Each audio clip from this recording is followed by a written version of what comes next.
কোনো কাজেই বিধায়ককে পাওয়া যায় না, এমনই অভিযোগ তুলে বিধায়কের বাসভবনের সামনে ধর্নায় বসলেন সরকারি সব সুবিধা থেকে বঞ্চিত এক অসহায় বিধবা মহিলা।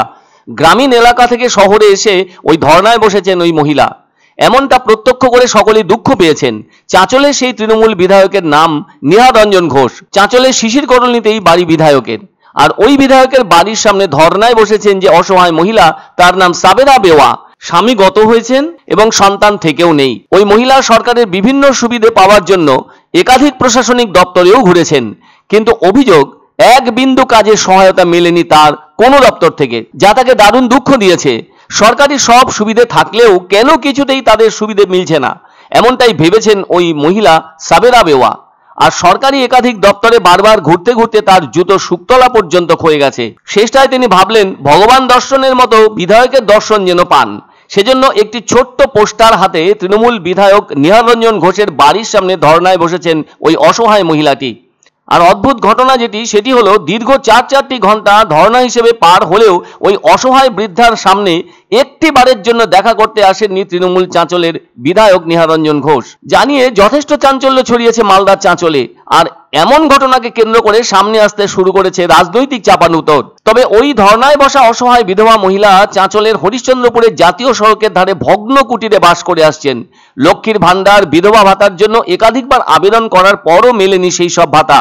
সবচেয়ে বড় কথা হলো রাজ্য সরকারের সব ধরনের প্রকল্পের সুবিধা সুযোগ থেকে বঞ্চিত এবং অসহায় অবস্থায় রয়েছেন ওই মহিলা সাবেরা বেওয়া। এর আগেও তিনি বিধায়কের সঙ্গে দেখা করতে আসলেও তার কোনো রকম দেখা পাননি। সেজন্য ওই সব সরকারি প্রকল্পের সুবিধে পাইয়ে দিতে একটি বারের জন্য এগিয়ে আসেননি কেউ বলে অভিযোগ তার। শেষটায় এদিন বাধ্য হয়ে পোস্টার হাতে নিয়ে বিধায়কের বাড়ির সামনেই ধর্নায় বসলেন ওই অসহায় মহিলা। ওই পোস্টারে লেখা আছে, বিধায়ক আমাকে ভাতা দিন, আমাকে ঘর দিন। বৃদ্ধার আরো অভিযোগ, বিধায়ক নিহার রঞ্জন ঘোষের দেখাই পান না তিনি। যখনই উনি আসেন বিধায়কের সাথে দেখা করতে, তখনই দেখতে পান বিধায়কের বাড়িতে তালা ঝুলছে। এদিকে তৃণমূল বিধায়কের ওই ধরনের আচরণে যথেষ্ট অসন্তুষ্ট হয়েছেন তৃণমূলের ব্লক সভাপতিও। মানুষ কতটা বঞ্চিত হলে এভাবে ধর্নায় বসতে বাধ্য হয়, নিশ্চয়ই এটা সকলের জানা। তিনি আজও নির্বাচন এলে নিজের সাংবিধানিক অধিকার প্রয়োগ করে থাকেন। আর সেজন্য নির্বাচনকে স্বাগত জানালেও ওই মহিলা সরকারের সেসব সুযোগ সুবিধা থেকে বঞ্চিত আছেন। প্রশ্ন উঠছে, তিনি কি কোনো সরকারি প্রকল্পের সুবিধা সুযোগ পাবেন না? তেমনটাই কি ঠিক করা আছে? আর বিধায়ক তো মানুষের গণতান্ত্রিক সমর্থন পেয়ে জনপ্রতিনিধি হয়েছেন, অথচ সেই বিধায়কই গণদেবতাকে তার ন্যায্য অধিকার থেকে বঞ্চিত রাখছেন এবং আড়ালে থাকছেন। এটা একজন জনপ্রতিনিধির পক্ষে কতখানি যুক্তিযুক্ত সেটা সকলেই বুঝতে পারছেন। আর তাই বাংলার বিরোধী রাজনৈতিক দলের অন্যতম সদস্যও এমন ঘটনায় যথেষ্ট ক্ষোভ প্রকাশ করেছেন। বিধায়কের ওখানে বসেছিলাম, ভাতা টাতা ঘরটর করার জন্য বেটা, আর খাবার নাই বাড়িতে, ওষুধের পয়সা নাই, কিছু নাই, কথা কব। বিধায়ক দেখা করলেন আপনার সঙ্গে? না, করেনি 10টা থেকে বেটা বসেছিল না, একরামুল তো আরো না। এটা খুবই হতাশাজনক, এটা মেনে নেওয়া যায় না।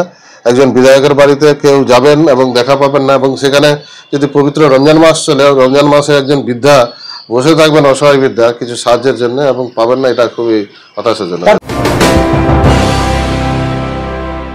এক অন্য অনুভূতির স্পর্শ পাওয়া যায় রয়কো ব্র্যান্ডের গেঞ্জি ও জাঙ্গিয়ায়। তাই ছোট বড় সবার পছন্দ রয়কো গেঞ্জি ও জাঙ্গিয়া। প্রস্তুতকারক জয়মনি হুঁশিয়ারি, কলকাতা। পছন্দসই সেরা খাবার খেতে হলে সোজা চলে আসুন রুচিসম্মত আধুনিক মানের রেস্টুরেন্ট রাজদরবারে। কেননা এখানেই আপনারা পাবেন ভোজনের রাজকীয় অনুভূতি। শুধু পুজোর সময়ই নয়, সারা বছরই রকমারি খাবার সরবরাহ করাই এই রেস্টুরেন্টের আভিজাত্য। আমাদের ঠিকানা রাজদরবার, রাহুতবাড়ি, বাবুপাড়া, জলপাইগুড়ি।